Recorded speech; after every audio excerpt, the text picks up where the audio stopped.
Yo, this is Teresa Weatherspoon, better known as Teaspoon, and you're watching Real Fans, Real Talk. Live from the can. Vibe the can. This is Real Fans, Real Talk. Real fans, real talk. We as real as you thought. Real fans. A little bit more football news before we transition over to the NBA. Your Giants. I see you got the hat on. Big inspirational win yesterday on Michael Strahan Day. First and foremost, man, I want to applaud you guys because you did it the right way for Michael Strahan. The ceremony was great, and I say that because down here in the DC area, people are still complaining about the way they did Sean Taylor Day, which was horrible. But the Giants did it the right way for one of their true legends. The video montage before the game and during the game was phenomenal.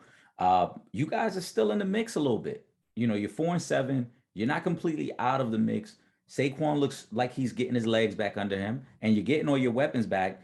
Are you inspired by what took place yesterday? Do you think there's an outside shot of you maybe making some noise down the stretch here?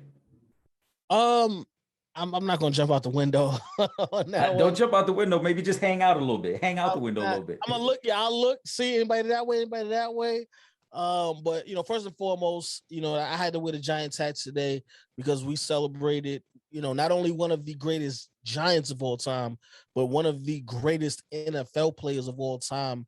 With Michael Strahan, a Super Bowl champion for us. It was somebody that was able to transition after football into play. He's definitely making more money now than he was in the NFL because he was before the big checks started coming in. He's doing very well for himself. Yeah, so he's doing very well for himself right now, and he's one of the kings of New York.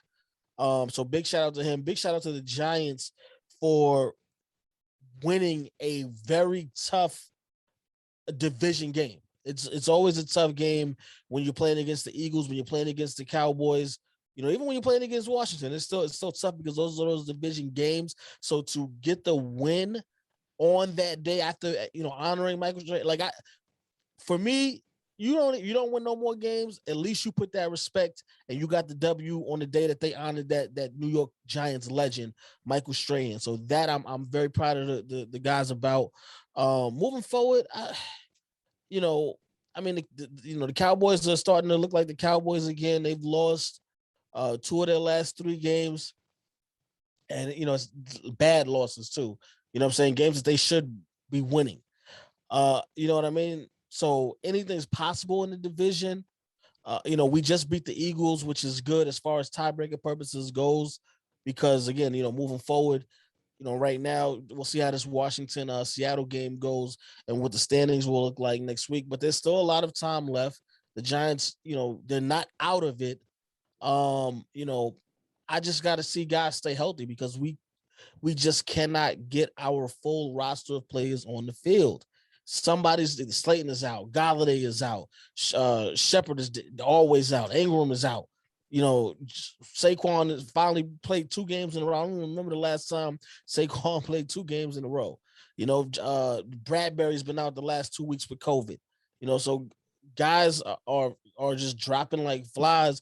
I just need to see us get healthy. If we can actually stay healthy for the rest of the season, if we don't lose any more guys, obviously if guys come back, that'll be great as well. But as long as we don't lose any more guys, I think that we can do something. We can make a little bit of noise. At least make the fans proud of it. You know what I'm saying? Make the fans happy.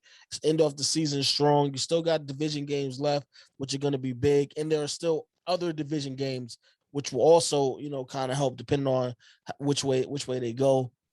But if I had to put my money on the line, I'd probably say the Cowboys should get the job done and win the division. I don't think they do anything in the playoffs. But I think just because they're so far ahead, I think that they should. But it's the Cowboys. Who knows? They've been known to throw a wrench in their own game. Yeah, the Cowboys, their defense, I guess, is getting flashbacks from last season because it's looking like last year's defense where you could just drop 30 on them with no problem.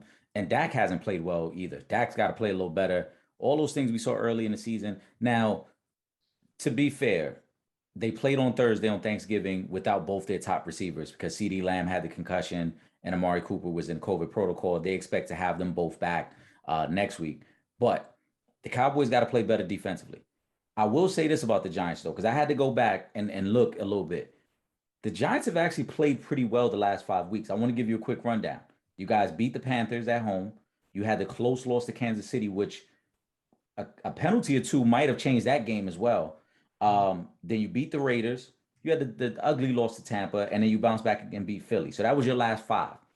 Your last 6 games of the season, 4 of those 6 are on the road. You've got 3 divisional games, but you got some winnable games. And if you can get through the next 2 weeks, I think there's a possibility they make a little noise. I don't know if they make enough noise to win the division, but because that bottom half of the playoff and the NFC is so wide open, you could make a little noise. Your next 6, you got Miami, you got the Chargers. Those are both on the road. Then you got Dallas, Philly, Chicago, and Washington. So 3 of your last 4 in the division. If you could find a way to get through the next 2 games and put yourself in position going into that stretch where you have 3 or 4 within the division, you give yourself a shot.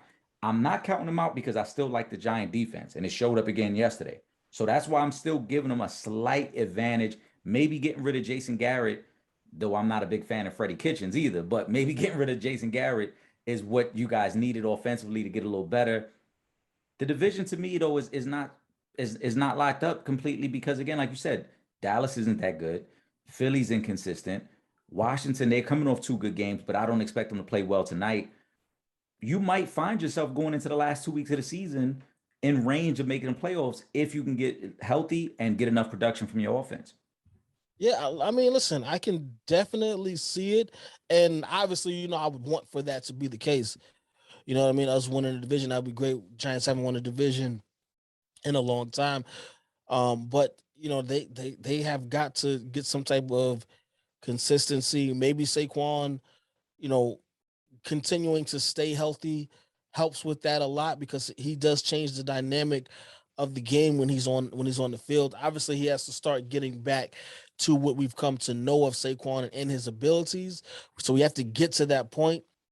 But the only thing that's going to get him to that point is actually being on the field and, consecutively playing football games. So, you make some great points.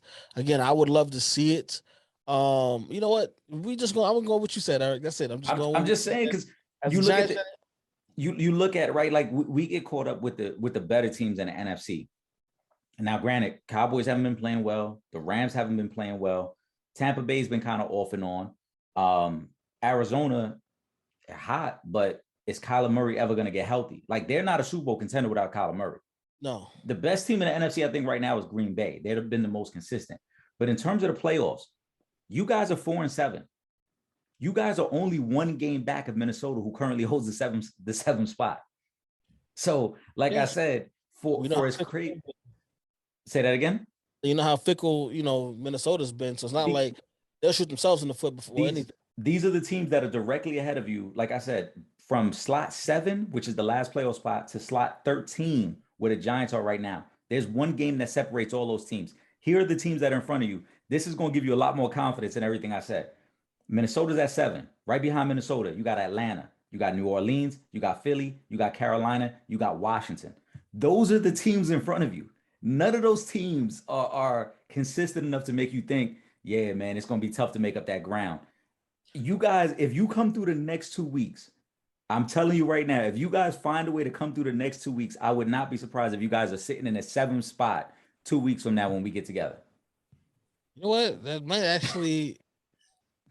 Now that you make you break it down like that. I'm telling you, man, it's right there in front of you. All right, I'm back all in. I'm all the way out the window. I just did it. I'm out the window. Hey, all right, there we go.